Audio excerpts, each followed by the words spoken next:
If your controller is not detected in EA Sports FAFC 26 on PC, this is most likely because your antivirus deleted important driver files.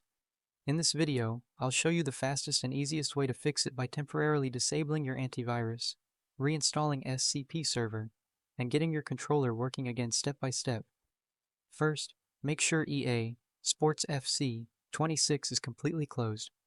Then open Windows Security or your antivirus. Go to Virus and Threat Protection. Open Manage Settings and turn off Real-Time Protection.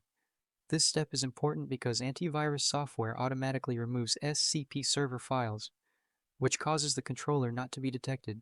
Next, uninstall SCPServer if it's already installed, then reinstall it as administrator and make sure all driver options are checked during installation.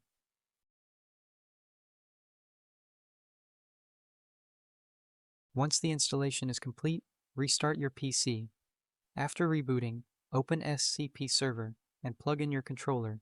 If it shows as detected, launch EA Sports FC 26 and test it.